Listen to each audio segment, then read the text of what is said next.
Hello YouTube, it's Accurate again, back with another video from the home studio, and today I just want to talk a little bit about my secondary creative passion in life, and that is making YouTube videos and also live streams. Accurate Beats.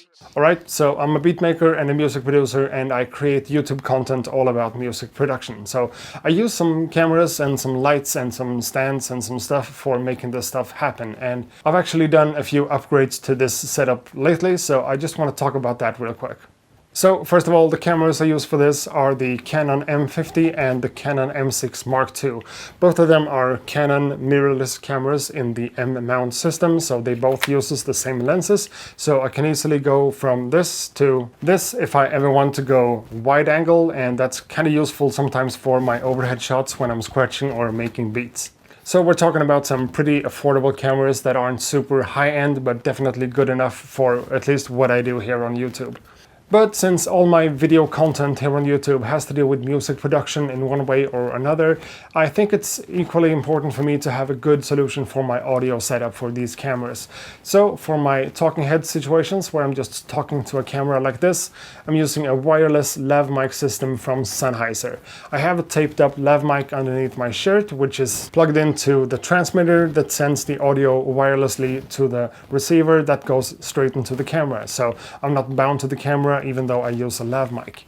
Which means I could stand over here and it sounds like this, but I could also stand over here and it still sounds like this. I could film myself doing something in this doorless corner of my studio and the audio from the lav mic still sounds like this. So the audio is consistently good. It's always the same, and it helps me a lot in the video editing process to not have to think about my audio levels going up and down like crazy. These ones run on batteries that are built into them, so they charge up over USB-C, and I think the battery time here is around 5 hours, which is more than I need for anything. So that's the audio setup for one of the cameras with a lav mic, nice and simple, no cables needed, and it all syncs up nicely. And for the other camera that is normally hooked up over, like on top of whatever I'm doing, if I'm scratching or making a beat, this one just gets its audio from a small audio jack cable like this one. And this one goes to my audio interface from the audio output straight into the mic input on the camera. Nice and simple again, and all synced up. So all I have to do is take these two video files with its respective audio and just sync them up, and I'm off to editing. And if I ever really need or want a third camera angle, I'm actually using my iPhone 11 for that. It's definitely good enough in conditions like this when I'm lighting it up with proper, like normal video lights, softboxes. As long as I'm in control of how the room actually looks, I'm definitely able to use the iPhone for a third angle. It doesn't have the same look as these cameras do, but in editing that could be dealt with. So whenever people ask me why I use two different cameras to film like even the most simple beatmaking video, there's a lot of reasons for that, but one of them is definitely that the audio is easier for me to work with when the audio is synced up in the cameras just as it is. I also have this really inexpensive Zoom H1 audio recorder that I use from time to time whenever I really want to make sure that I have a backup of the audio. Normally that's not necessary. Normally the audio straight into the camera is just good enough, but you know, you can't be too sure. So I guess that's my main tip for anyone who's like a DJ or a musician or anything that wants to capture the audio from your setup and your video at the same time.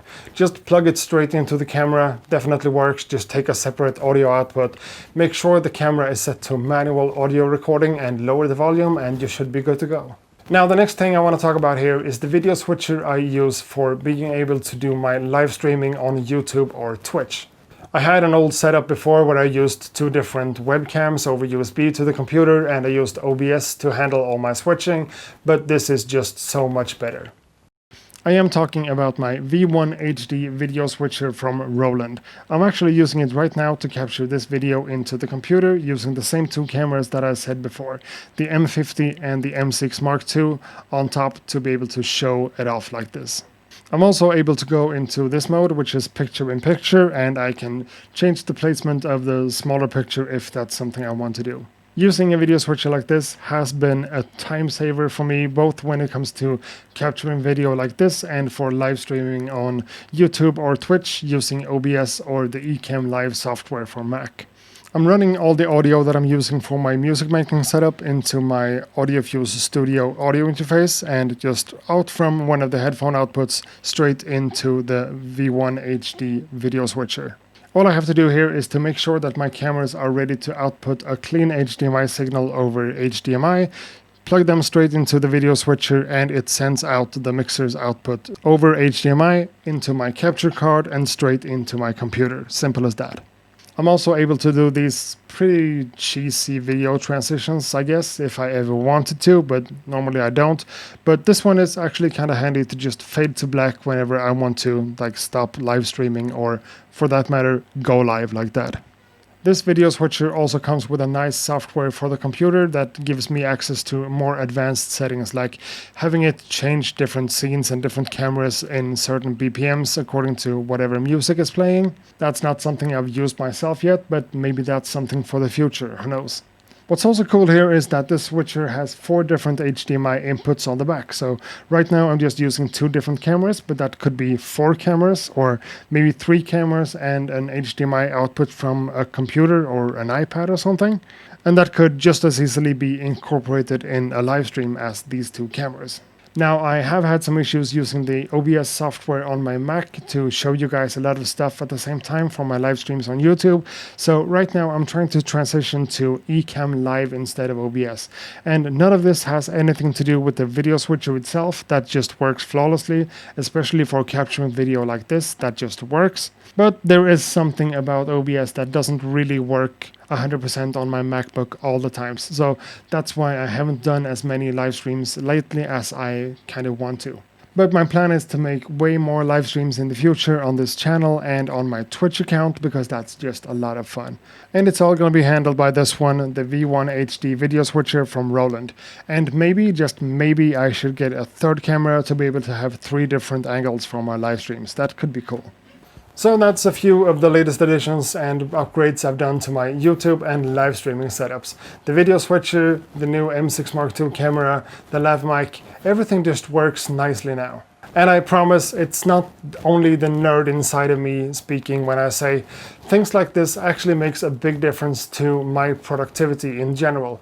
Having cameras and video switchers and microphones that actually works just makes it a lot easier for me to post content here on YouTube. And that's what I want, and hopefully that's what you want me to do as well.